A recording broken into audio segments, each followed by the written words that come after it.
উপরাষ্ট্রপতি জগদীপ ধনখড়ের পদত্যাগ নিয়ে রীতিমতো জল্পনা সৃষ্টি হয়েছে। কি কারণে তিনি পদত্যাগ করলেন, কেনই বা পদত্যাগের সিদ্ধান্তের পথে হাঁটলেন তিনি, এবং ইতিমধ্যেই তার এই পদত্যাগ নিয়ে বিজেপি বিরোধী যে দলগুলি রয়েছে তাদের মধ্যে কিন্তু শুরু হয়ে গেছে চাপানোত্তর। অবশ্য আরো একটি বিষয় না বললেই নয় যে বিজেপি বিরোধী যে মুখ্যমন্ত্রী রয়েছে তারাও কিন্তু রীতিমতো এই বিষয় নিয়ে মুখ খুলতে শুরু করেছেন এবং চাপ সৃষ্টি করছেন বিজেপির উপর যে হয়তোবা কোন রকমের সেখানে মান অভিমানের খেলা রয়েছে, যার কারণেই প্রাক্তন উপরাষ্ট্রপতি অর্থাৎ জগদীপ ধনখড় তিনি তার পদত্যাগ সিদ্ধান্ত নিলেন।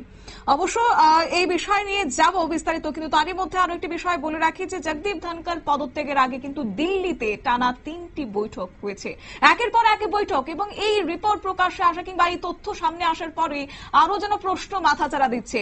এই বিষয় নিয়ে যাব বিস্তারিত। আমাদের সঙ্গে যুক্ত হয়ে গেছে প্রতিনিধি শেখ মনিরুল। মনিরুল, কি জানতে পারছি, এবং এই যে ধনখড়ের পদত্যাগ নিয়ে বিজেপি বিরোধী দলগুলির মধ্যে একটা চাপানোত্তর সৃষ্টি হয়ে গেছে, সেই জায়গা থেকে এবার বৈঠকের বিষয় উঠে আসছে, সেই বৈঠকের সঙ্গে জগদীপ ধনখড়ের পদত্যাগের প্রসঙ্গ কিংবা সম্পর্ক কোথায় রয়েছে? দেখো, ইতিমধ্যে জগদীপ ধনখড়ের পদত্যাগ নিয়ে, আচমকাই পদত্যাগ নিয়ে কিন্তু জাতীয় রাজনীতিতে ঝড় উঠেছে। বিজেপিকে একযোগে নিশানা করে কিন্তু আক্রমণ শুরু করেছে কংগ্রেস সহ বিরোধী দলগুলি। বাংলার মুখ্যমন্ত্রী মমতা বন্দ্যোপাধ্যায়, তামিলনাড়ুর মুখ্যমন্ত্রী স্ট্যালিন সবাই কিন্তু জগদীপ ধনখড়ের পাশে থেকে বিজেপিকে কিন্তু আক্রমণ করতে শুরু করেছে। তবে একেবারেই এক্সক্লুসিভ এবং ব্রেকিং খবর যেটা আমরা এই মুহূর্তে দিচ্ছি, জানি না এর সঙ্গে জগদীপ ধনখড়ের পদত্যাগের ব্যাপারে এই বৈঠকের কোনো মিল রয়েছে কিনা সেটা আমার পক্ষে বলা সম্ভব নয়। তবে এইটুকু তোমাকে বলতে পারি, জগদীপ ধনখড়ের পদত্যাগের আগে টানা 2 দিন দিল্লিতে একের পর এক হাই প্রোফাইল বৈঠক হয়েছে।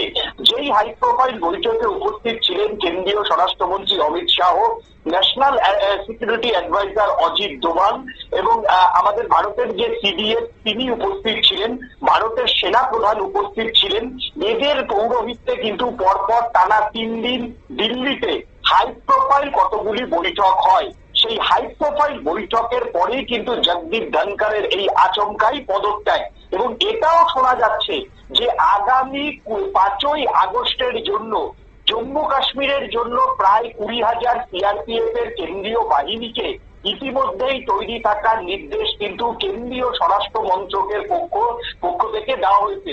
এই মুহূর্তে আমরাই এই খবর সবার আগে বের করছি যে আগামী 5ই আগস্টের জন্য 20,000 কেন্দ্রীয় বাহিনী কিন্তু মজুত রাখা, জম্মু কাশ্মীরে কিন্তু তৈরি রাখার নির্দেশ দেওয়া হয়েছে। রাজনৈতিক মহলের একাংশের শতাব্দীর প্রশ্ন যে 5ই আগস্ট তাহলে কি দেশে আবার কোনো বৃহত্তর সিদ্ধান্ত নিতে চলেছে কেন্দ্রীয় সরকার?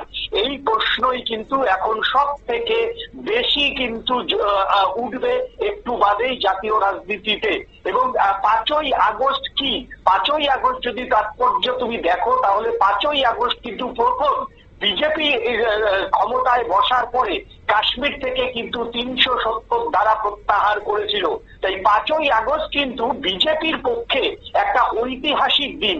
সেই ঐতিহাসিক দিনে বিজেপি কি আবার বা কেন্দ্রীয় সরকার কি আবার দেশের কোনো বৃহত্তর সিদ্ধান্ত নিতে চলেছে? এই প্রশ্নই কিন্তু সব থেকে বড় উঠছে।